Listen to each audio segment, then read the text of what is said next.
നമസ്കാരം. Raf talk ഫുട്ബോളിലേക്ക് അവർക്കും സ്വാഗതം.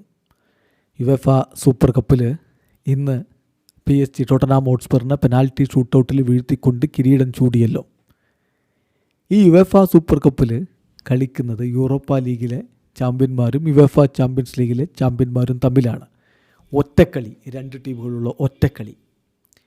എന്നാലിപ്പോൾ സ്പാനിഷ് സൂപ്പർ കപ്പിലൊക്കെ രണ്ട് ടീമുകൾ തമ്മിൽ മാറ്റുരക്കുന്നതിന് പകരം 4 ടീമുകളുള്ള ടൂർണമെൻ്റ് ആക്കി അത് മാറ്റിയിട്ടുണ്ടല്ലോ.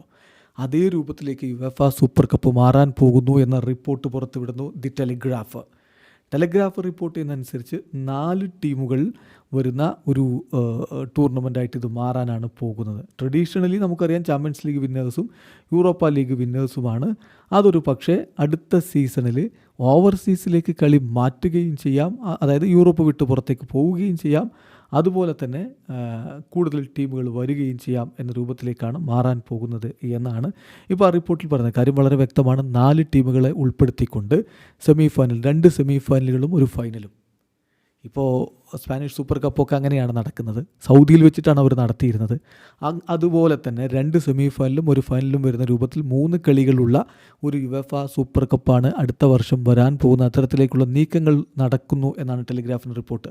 ഇത് ഒഫീഷ്യലായി എന്നല്ല, അത്തരത്തിലുള്ള ചർച്ചകളും നീക്കങ്ങളും നടക്കുന്നുണ്ട് എന്നാണ് പറയുന്നത്.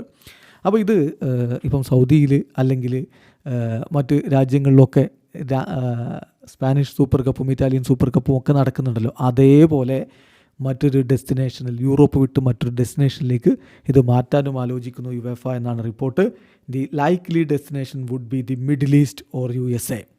ഒന്നുകിൽ മിഡിൽ ഈസ്റ്റിലേക്ക് അല്ലെങ്കിൽ USA കളി കൊണ്ടുപോകാനാണ് അവർ ആഗ്രഹിക്കുന്നത്. ഇപ്പോൾ എല്ലാ യൂറോപ്യൻ ടീമുകളും ഒന്നുകിൽ മിഡിൽ ഈസ്റ്റ് അല്ലെങ്കിൽ USA എന്ന രൂപത്തിലേക്ക് പിടിക്കാൻ നോക്കുകയാണ്. അതായത് കൂടുതൽ അവിടുത്തെ കാണികളെ കൂടി കൊണ്ടുവന്ന്, നമ്മുടെ ഭാഷ പറഞ്ഞാൽ മിൽക്ക് ചെയ്യണമല്ലോ, ഈ ഒരു പണം കൂടുതൽ കൊണ്ടുവരാൻ ഉള്ളൊരു ശ്രമത്തിലേക്കാണ്. അങ്ങനെ യുവേഫയും ചിന്തിച്ചാൽ ഇപ്പോൾ അത്ഭുതപ്പെടാനൊന്നുമില്ല. ഫിഫ അങ്ങനെ ചിന്തിക്കുന്നു, യുവേഫയ്ക്ക് എന്തുകൊണ്ട് ചിന്തിച്ചുകൂടാ? സ്പാനിഷ് ഫെഡറേഷൻ അങ്ങനെ ചിന്തിക്കുന്നു, ഇറ്റാലിയൻ ഫെഡറേഷൻ ചിന്തിക്കുന്നു.